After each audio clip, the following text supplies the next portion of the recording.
Donc il y a un diplôme universitaire, il y a 2 formations diplômantes. Une formation, donc un diplôme universitaire qui s'appelle les prescriptions culturelles arts et santé, et une deuxième formation qualifiante, donc là c'est essentiellement pour les personnes, donc des professionnels de la santé, sur 3 jours, également à la faculté de médecine de Lyon. Et donc Marine, je pense que vous avez mis aussi la deuxième plaquette ou pas ? Oui. Ok, voilà. Donc ceux qui sont dans la santé, il y a une session au mois de juin 2025. Et là, pour la nouvelle promotion de cette année pour le DU, on est quasiment complet. Voilà. Mais on a déjà une liste d'attente pour l'année prochaine. Donc n'hésitez pas à vous manifester si ça vous intéresse avec ces plaquettes. Donc là, depuis plusieurs années, en fait, je travaille avec un maître parfumeur qui s'appelle Jean-Charles Sommerard et qui m'a confectionné des parfums naturels, 7 fragrances. Et ces 7 fragrances, donc vous avez du yuzu, donc c'est ce que j'ai amené aujourd'hui ici pour l'occasion avec. Donc je suis allée vite avec Pauline, merci Pauline, vous avoir fait découvrir cette magnifique sculpture de Camille Claudel. Et donc pour l'occasion, je vous ai choisi, normalement en consultation, c'est le soigné qui choisit son parfum. Et là, cette fragrance, vous avez le gourmandise rouge, rose d'amour, délices de fleurs, éclat de bois, vanille impériale et le yuzu frais. Donc j'ai choisi pour l'occasion le yuzu frais. Donc j'ai sprayé dans plusieurs mouchoirs. Donc vous faites passer, parce que là j'ai pas le temps, normalement je spraye au cœur de la main de la personne. Et vous pouvez donc faire circuler alors ça c'est en fonction de l'empathie sensorielle, ok. Il y en a qui vont pas du tout aimer, donc si vous aimez pas, surtout ne sentez pas, ok. Tenez, j'ai pas tenez, hop, voilà, et puis vous faites passer. J'ai pas d'autres mouchoirs, peut-être si vous n'en avez pas suffisamment. Pauline, éventuellement, s'il y en a d'autres.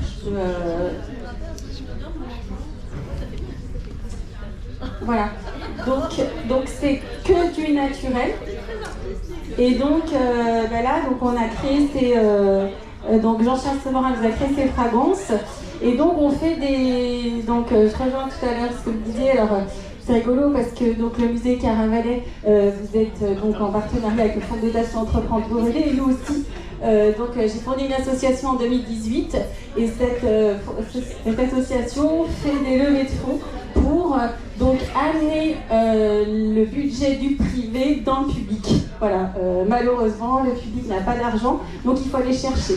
Et donc là, avec le Fonds Entreprendre pour aider, nous avons sur 3 ans également. Donc non, on termine là, et donc on va sortir un article scientifique avec une évaluation clinique depuis 3 ans, donc ça c'est vraiment une très bonne nouvelle. Donc ça sera, pour écrire un article scientifique, c'est long, donc en 2025 nous sortirons cet article. Voilà, avec l'équipe soignante, les chercheurs de notre association. Alors, si ça vous dit, si le cœur vous en dit, je dis à chaque fois ça en séance, donc moi je suis passionnée de poésie depuis longtemps et j'apprends des poèmes par cœur. Charles Julien, malheureusement, qui s'est éteint il n'y a pas très longtemps, donc on écrivait ensemble un livre sur les mots qui sont tombés malades. Et je demandais à Charles, c'est quoi pour toi un poème? Et il disait un jour, le poème c'est un pansement vitalisant. Et il a complètement raison, en fait, en fonction, les mots en fait sont extrêmement importants. Qui libèrent nos neurotransmetteurs, les mots, les beaux mots, les mots qui sonnent juste dans votre cœur. Donc là, pour l'occasion, je fais rencontrer 2 dames, donc Camille et George Sand. George Sand a écrit un poème qui s'appelle « À Aurore ». C'est quand même dingue, hein, les coïncidences. Alors, c'est, comme disait Paul Éluard, il n'y a pas de coïncidence, il n'y a que des rencontres. Donc aujourd'hui, pour l'occasion, pour cette belle invitation, encore merci infiniment l'équipe du musée Camille Claudel, une équipe vraiment chaleureuse de cette très belle conversation entre nous tous. Donc, si ça vous dit, alors moi, quand je récite un poème, je ferme les yeux pour vraiment converser avec mon cœur. Donc là, si ça vous dit, soit vous contemplez cette œuvre avec le poème, soit vous fermez les yeux en inhalant le poème avec yuzu, c'est vous qui choisissez.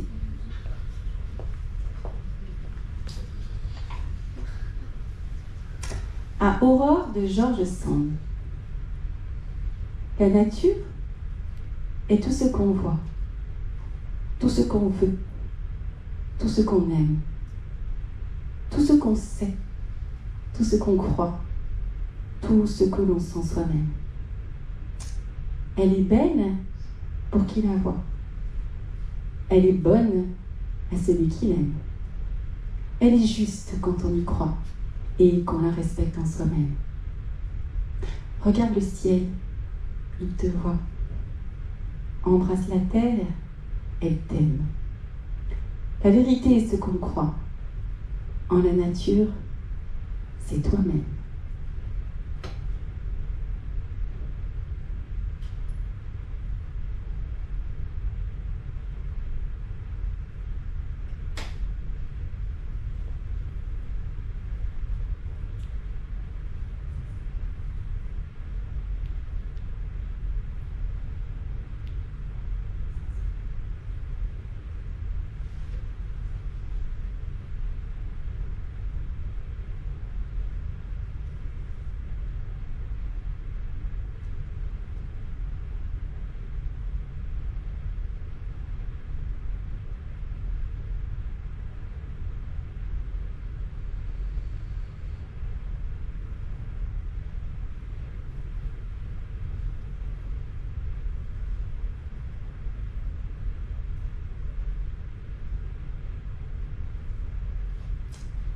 Alors normalement en séance, j'attends que la personne sorte de cette conversation qu'elle s'écrit dans son cœur avec la poétesse, le poète, peu importe.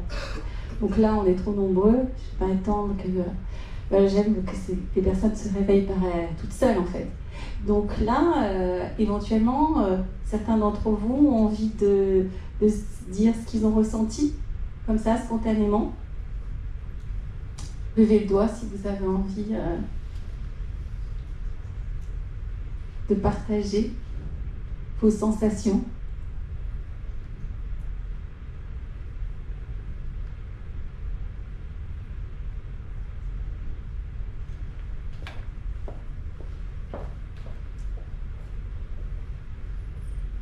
Ça paraît peut-être très simple, mais un grand calme.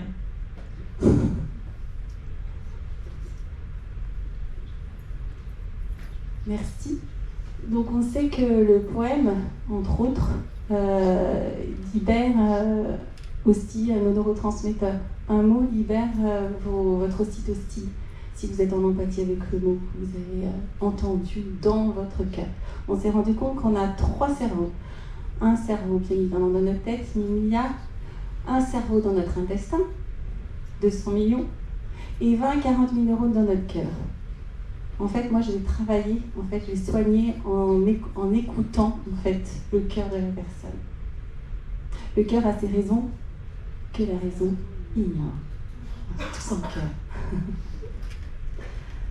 D'autres ont envie de témoigner ? Ouais. Alors, un grand calme aussi, et pourtant, alors j'ai horreur de la poésie.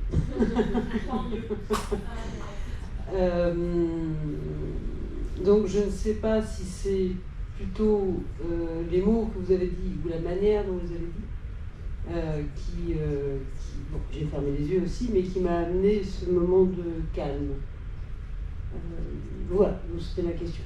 Mais je pense que c'est plutôt votre voix. Ceci dit, le poème est très joli, mais comme je suis toujours un peu imperméable à ce genre littéraire, je pense que c'est la manière dont vous l'avez dit. Merci. Alors peut-être je vais rebondir sur ce que vous dites. Le nombre de gens en séance à l'hôpital, quand je dis il y a des poèmes aussi. Ah non, mais moi j'aime pas la poésie. Non mais attendez, et je vous raconte une petite histoire qui est très touchante. Un jour, moi je propose aux familles d'enregistrer ma voix du poème, et quand le soir ou le matin, ils s'auto-prescrivent le poème en regardant l'œuvre. Et vous savez, les gens disent, mais j'avais du mal à parler du tableau, mais avec le poème, mais ça va bien ce poème avec le tableau.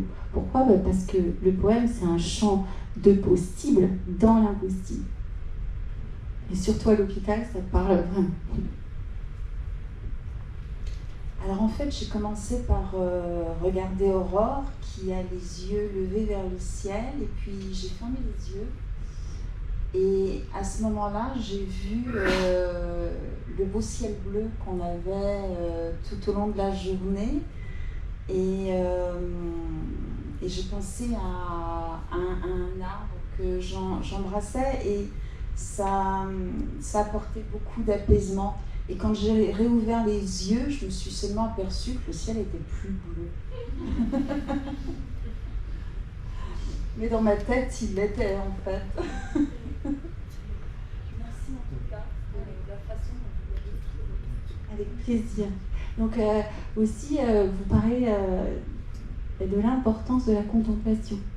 Et vous rejoignez Germaine Tillion, qui un jour, un journaliste lui demande « Mais comment vous avez fait dans le camp de concentration pour écrire des opérettes ?» Vous savez ce qu'elle dit d'extrêmement beau. Elle dit « C'est en contemplant la beauté du ciel bleu. » Et la beauté du ciel bleu, je crois que c'était le bleu qui était dans son cœur.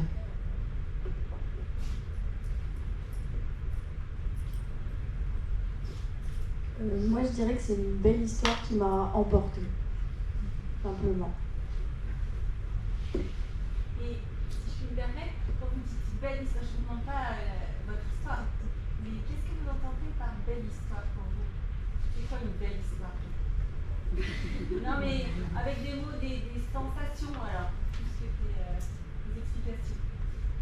Déjà, juste avant de répondre à la question, j'ai vraiment eu ce truc d'emportement et de mouvement, enfin je sais pas comment dire, mais de mouvement.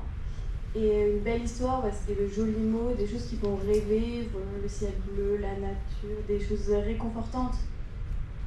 Qui met du beau au cœur. Voilà, et qui font du bien, un petit coco. Merci.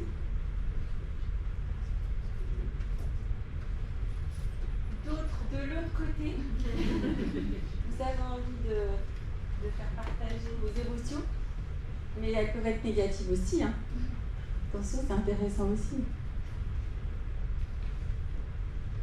Non, moi juste c'était un peu de la triche parce qu'en fait l'odeur je l'ai eu sur moi, je l'avais mis sur le poignet. Et c'est vrai que je me suis rendu compte de la différence entre le moment duquel vous lisiez la poésie et l'image. Bon, moi c'est différent aussi parce que cette œuvre en fait je la connais aussi. Donc en fait j'ai tout de suite fermé les yeux et j'ai plutôt imaginé l'œuvre en volume, donc pas sa représentation photographique parce que je la connais aussi en volume. Et j'avais l'odeur, et c'est vrai que je trouve que ça apporte encore une autre dimension, que le fait d'avoir simultanément l'écoute, la résonance des mots, la perception visuelle de l'œuvre et l'odeur. C'est vrai que le fait d'avoir ces trois sens en fait qui étaient conjugués, ça apportait effectivement une dimension plus profonde et apaisante aussi, effectivement, parce que voilà. Merci beaucoup. Mais je pense que votre voix joue pour beaucoup aussi, Laure. Vous êtes apaisante. Merci. Ça vous dit?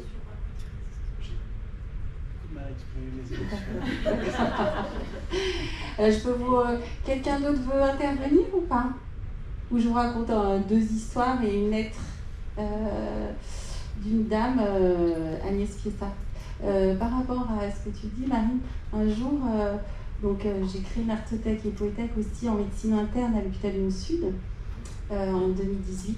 Et un jour, vraiment, c'est et pourquoi pas. C'est comme ça qu'un jour, et pourquoi pas des parfums au cœur de la personne. Et une dame qui s'appelle Odile choisit, c'était Yuzu aussi. Et elle choisit un tout petit tableau d'une forêt verdoyante à l'aube. Et au cours de la conversation, je dis « Ah, ça vous dirait et un sourire de Pavilloire par rapport à notre conversation d'aujourd'hui. » Et elle me dit « Ah, en fait, ce poème, je l'ai appris par cœur aussi et je l'ai récité aux obsèques de ma maman, aux funérailles. Et je fais sentir le yuzu. » Et elle me dit, et elle me dit pas, elle hurle. Et donc, c'est là où il faut faire très attention. Vous ne pouvez pas prescrire n'importe quoi. Il faut avoir quand même des notions en psychopathologie aussi. Et je lui dis, mais pourquoi vous hurlez, me dit, parce qu'en fait, j'ai plus mal. Alors je dis, vous avez plus mal. Elle dit, alors vivez l'allopathique, hein, attention, hein, c'est pas... Mais elle avait toujours une douleur lancinante, malgré la morphine, malgré la prescription de morphine. Et j'ai plus mal. Et là, elle me dit, mais j'ai 3 ans. Et là, elle se plonge, mais dans une régression cathartique, elle se plonge, elle a 3 ans, elle est avec sa grand-mère, et avec le yuzu, et ça c'est très intéressant, elle va penser, goûter à de la mousse au chocolat qu'elle fait avec sa grand-mère. Rien à voir avec le yuzu. Mais comment l'imagination qui se mêle dans toutes ses facultés sensorielles fait que cette dame mange de la mousse au chocolat grâce au yuzu. Et cette dame, voilà, je dis souvent, les patients, les soignants m'apprennent en fait chaque jour. Je ne sais pas ce qui va se créer dans le cœur de la personne, mais je mets tout de mon cœur pour que ça puisse se faire. Et souvent, enfin même tout le temps, parce que comme je disais, vraiment, on y va minutieusement, on y va avec délicatesse. Je dis souvent, ce sont de puissants remèdes par leur douceur. Voilà, c'est puissant en fait. Donc je vais vous lire la lettre d'Agnès Piessa, qui, elle, vient donc dans le diplôme universitaire, les soignés, les soignants, les proches, directeurs d'hôpitaux viennent témoigner en fait dans notre diplôme universitaire. Sonia peut en témoigner. Et même des étudiants en psychologie qui font des stages avec moi, qui viennent aussi témoigner de ces magnifiques rencontres. Alors Agnès, elle choisit, donc je vais vous faire voir l'œuvre qu'elle a choisie. Cette œuvre-là. Je sais pas, au fond, vous voyez hein?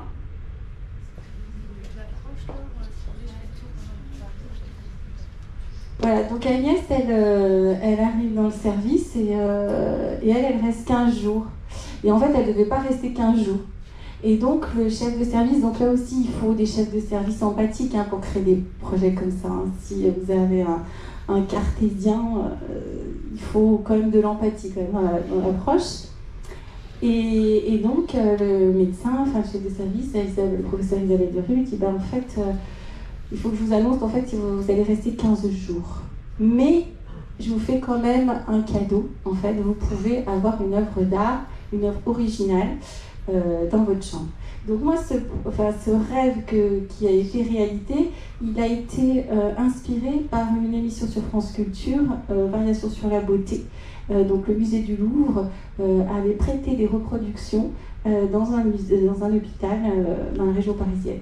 Et moi je me suis dit, mais et pourquoi pas, au lieu des reproductions, de proposer des œuvres originales. Et là, c'est encore autre chose en fait. Quand vous avez une œuvre originale, les soignants me disent, mais c'est une vraie. Et là, ce qui est génial, c'est que c'est des dons. Donc, si vous voulez, le tableau, ils peuvent le prendre quand ils veulent, ils peuvent le toucher. Alors comme ils on ne peut pas toucher. Pauline, tout à l'heure, j'ai peur de toucher l'œuvre, mais je n'ai pas touché l'œuvre. Et au musée, dans la chambre, vous faites ce que vous voulez. En fait, elle peut être cassée. Et je dis, il n'y a jamais de vol, jamais eu de vol, mais même si une œuvre s'évapore, c'est parce que le soigné avait absolument besoin de cette œuvre pour son parcours de soins. Alors, je vais vous lire cette lettre d'Agnès. Agnès Piessa. Mes 15 jours avec Buster Keaton. Je pense n'avoir vu que ce tableau lors de mon arrivée dans ce service. Pourquoi ? Je ne sais toujours pas pourquoi. Je pensais n'être là que pour 5 jours, mais le professeur Durieux m'a fait comprendre que 15 jours serait mieux. Et comme récompense, j'avais le droit de choisir un tableau parmi ceux exposés dans les couloirs. Je n'ai même pas vu voir les autres. J'ai pris votre tableau. Pourquoi ? Avec 3 points d'interrogation. Au fil des jours, j'ai trouvé des réponses au travers de nombreux messages qu'ils transmettent. L'homme se retourne sur sa vie. Il regarde l'enfant au regard neutre, mais ses bras en serrent ses genoux comme pour se protéger. Cet enfant aurait-il peur de l'avenir ? Aurait-il tout simplement peur de grandir ? Le regard bienveillant de l'homme a l'air de l'encourager, de lui dire que rien n'est invincible quand on accepte de se battre et que l'on arrive à une sérénité au fil des ans. L'adulte qui tient ses genoux dans ses bras est souvent signe de décontraction et de bien-être, que c'est la vie, que tout ce qui ne nous tue pas nous rend plus forts.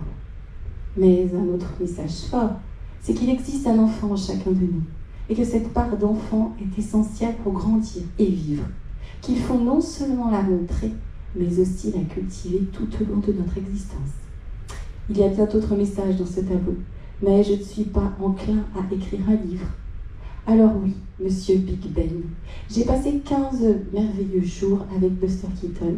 Il m'a ouvert des discussions avec le personnel soignant, faisant naître avec eux une relation plus profonde et plus large que les soins quotidiens. Il m'a permis aussi de me retourner sur ma propre existence et de me dire que ce tableau résumait assez bien ma vie. Mais il existe une énorme différence entre Buster Keaton et votre humble admiratrice, c'est que j'adore rire et que je n'imagine pas une journée sans rire. Merci à vous. J'espère avoir l'honneur de vous rencontrer un jour à Miss Piesa. Ben, voyez-vous, on a créé ce rêve de le rencontrer un jour, et la belle histoire, c'est qu'ils sont devenus amis. Voilà. Est-ce que vous avez, parce que j'ai d'autres lettres, mais on n'aura pas le temps, est-ce que vous avez des questions, des remarques par rapport à ces invitations à la contemplation? Merci beaucoup. Vous pouvez peut-être témoigner par rapport à l'expérience au sein des diplômes.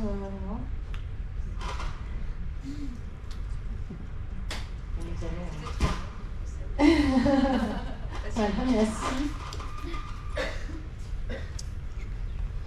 C'est très terre à terre, mais c'est juste la question de sécurité pour l'œuvre. Je sais que c'est très musée, mais voilà, comment c'est pris en compte par l'hôpital, comment c'est des dons, mais comment. Alors, merci pour votre question. En fait, au départ, on est parti sur des prêts. Et en fait, les prêts, ça avait trop de pression à une association. Et on est allé petit à petit vers des dons. Et aujourd'hui, en fait, il y a une assurance qui est faite par l'hôpital, qui assure nos œuvres qu'on met à disposition, donc ils sont dans le couloir de l'hôpital. Et voyez-vous, il n'y a pas eu d'œuvres qui ont été abîmées à l'hôpital mère-enfant. Quelques-unes en médecine interne, mais ça fait depuis 2018. Donc ça fait un certain temps. J'ai répondu à votre question ? Oui, parce que aussi administrativement, ça doit être assez lourd de mettre en place tout ça. Ah ouais, c'est lourd. Mais quand vous êtes passionné, c'est moins lourd. En fait, voyez-vous, quand vous mettez du sens à ce que vous faites, c'est moins lourd, en fait. Mais vous voyez, avec toutes ces histoires, ça en vaut la chandelle. Et voyez-vous, on a une autre street artiste qui a créé une fresque. J'ai réussi par l'hôpital Mère-Enfant avec les pièces jaunes de récupérer ce budget des pièces jaunes pour la fresque que Axe Create, elle s'appelle, a faite dans le couloir du service où je travaille en neuroviscéral à l'hôpital Mère-Enfant. Donc voilà, mon souhait aussi, c'est d'aider aussi les artistes à vivre de leur art aussi.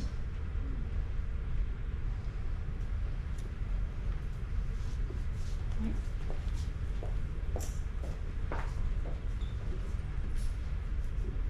Merci. On se demandait avec une personne tout à l'heure, prescription culturelle, ça veut dire quoi en fait? Et c'est pris en charge par qui? Par le patient, par le soigné, elle est prise en charge. Alors les prescriptions culturelles, c'est un mot d'esprit, un jeu de mots. Ce qui est rigolo, c'est que mon amie Nathalie Bondy a créé avec toute son équipe à Montréal les prescriptions médicales muséales, la muséothérapie. On travaille vraiment de cœur à cœur. Et moi, au même moment, en 2018, je crée les prescriptions culturelles à l'université auprès des étudiants dans chaque université, vous avez un pôle santé. Prescription culturelle, c'est une invitation à contempler ce que vous aimez. Ce que vous aimez, moi je ne sais pas ce que vous aimez. Ce que j'aime, peut-être que vous détestez, et inversement.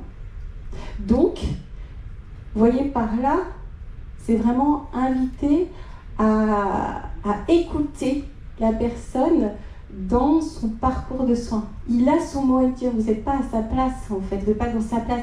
Il a des choses à vous dire. Donc, vous voyez, moi j'ai une formation de psychologue à l'université, la neutralité bienveillante. Non, non, non. L'empathie. Si vous êtes dans la neutralité bienveillante, je vous le dis, vous êtes antipathique auprès du soigné. C'est pas moi qui vous le dis, c'est eux je suis leur porte-voix. Donc, vous avez l'art-thérapie, dont a parlé Sonia, et vous avez une autre branche, aujourd'hui, c'est les prescriptions culturelles. Et c'est complémentaire, c'est pas l'un ou l'autre. Pourquoi j'ai créé ça? Parce que certains soignés ne peuvent pas faire de l'art-thérapie au départ. Ils sont trop fragilisés physiquement à l'hôpital, ils sont fragilisés psychiquement, ils ne peuvent pas être en groupe. On peut faire de l'individuel en art-thérapie, mais ils ne peuvent pas créer. Ben voyez-vous, cette manière de soigner les aide à aller vers l'art-thérapie. Par exemple, Anne Espessa, elle dit « mais moi, ça m'a vraiment aidé l'art-thérapie ». Donc, c'est pas l'un ou l'autre. Enfin, j'espère qu'on a sorti de ce monde binaire, de ce monde soit l'un soit l'autre, mais de mélanger le jaune avec le bleu, ça fait toujours du vert. Et heureusement. Je sais pas, j'ai répondu à votre question. Alors, L'autre question, je pourrais permettre d'affiner la réponse. Pas tout à fait, parce que je pense que j'ai confondu avec prescription médicale muséale. Vous voyez la différence ou pas? Alors, prescription, écoutez, prescription médicale muséale. À votre avis, prescription médicale par un? Bravo. Par un médecin. Moi, je ne suis pas médecin. Je suis soignante comme un médecin. Mais je ne suis pas médecin. Et je joue avec les mots. Voilà, je dis prescription avec culturel. Vous voyez, Montaigne disait, le livre est un remède. La culture est un remède. La morphine est un remède. Un livre est un remède. Alors oui, il y a certains médecins qui ne vont pas trop aimer. Voilà. Mais c'est une réalité. Et là, pour soit très clair, je ne dis pas qu'il ne faut pas des médicaments, pas du tout. C'est en partenariat. Et voyez-vous, c'est pas moi qui vous le dis, c'est les équipes soignantes. On diminue avec ces actions-là, on diminue les antalgiques, on diminue les antidépresseurs, les anxiolytiques, quand la personne a quelque chose avec laquelle elle est en empathie dans sa chambre. Pourquoi? Lisez les livres de Pierre Lemarquis, entre autres, et bien d'autres, d'autres auteurs. Et là, vous libérez en 25 millièmes de seconde vos neurotransmetteurs. Dopamine, ocytocine, sérotonine, noradrénaline. Donc, voilà. Et pour ajouter à ce récit, une dame, un jour, elle était cloîtrée dans sa chambre, en médecine interne, et on fait l'inauguration de la nouvelle collection d'art de l'Artothèque. Elle sort de sa chambre, elle va contempler toutes les œuvres, et là, l'équipe soignante dit « Oh, mais elle n'a pas sa bouteille d'oxygène, cette dame souffrait de la mucoviscidose. Elle a oublié sa bouteille d'oxygène, elle a fait le tour. » Et ça, c'est pas moi qui peux être surprise, parce que je ne la connaissais pas, cette dame. C'est l'équipe soignante. Donc vraiment, le travail en partenariat avec l'équipe soignante est fondamental pour faire une prise en charge sérieuse et riche. En complément par rapport à ça, moi je me demande justement comment ces prescriptions culturelles s'intègrent dans le parcours de soins plus global. C'est-à-dire, est-ce que vous êtes madame prescription culturelle et c'est votre rôle dans l'hôpital, ou est-ce que c'est un des moyens que vous mettez en œuvre parmi d'autres, peut-être sur les profils des patients? Comment sont choisis les patients? Enfin, comment ça s'intègre dans un contexte plus global? Merci. Donc en fait, moi je suis là une fois par semaine dans le service. Et donc dans ce passage-là d'une demi-journée, l'équipe soignante me sollicite en disant voilà, alors on aimerait que tu ailles voir tel enfant, tel adulte, parce qu'aujourd'hui il va très mal. Elle surtout pas, elle sort du bloc opératoire, elle est trop fatiguée. Donc comme je disais tout à l'heure, c'est sur prescription médicale que je rentre dans le service. Donc là on fait des actions sur 3 ans en fait, et pour voir en fait les effets de ces prescriptions, pas sur quelques semaines. Donc il faut avoir vraiment un temps certain pour comprendre en fait ce que nous disent les soignants. Et voyez-vous, on en a sorti un diplôme universitaire parce que les soignants veulent comprendre plus amplement pourquoi à eux aussi ça fait du bien. Donc là, il y a vraiment quelque chose il y a des liens d'attachement qui s'opèrent et j'ai un détail d'importance, j'offre un échantillon de parfum aux patients. J'offre, on a un partenaire avec Agnès B qui nous a fait des cartes postales poétiques, des œuvres artistiques aussi du service et on offre. On fait toujours un cadeau. Et là, depuis peu, on est la ville de la soie, parmi tant d'autres villes. Et donc, on a créé des prescriptions soyeuses, donc des bracelets de soie qui sont confectionnés par des bouts de... j'en ai, si vous voulez voir, si je peux vous faire voir. Et ça, je l'offre aux patients, enfin aux soignés, aux soignants et aux proches. Voilà, pour faire... pour continuer à mettre du baume au cœur, dans le cœur des gens. Voilà, et donc... déjà, à Aurore, de Georges Sand, donc au dos, vous avez le poème. Et ça, c'est un bracelet de soie où là, je vais sprayer le parfum que la personne a choisi. C'est que des bracelets uniques. Et comme lien d'attachement, franchement, tout le monde est touché.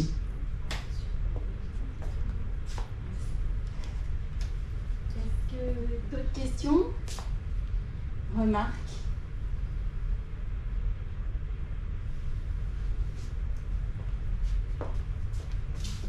Merci beaucoup Laure pour donc cet éclat de beauté. Voilà, autour de l'œuvre Aurore donc de Camille Claudel.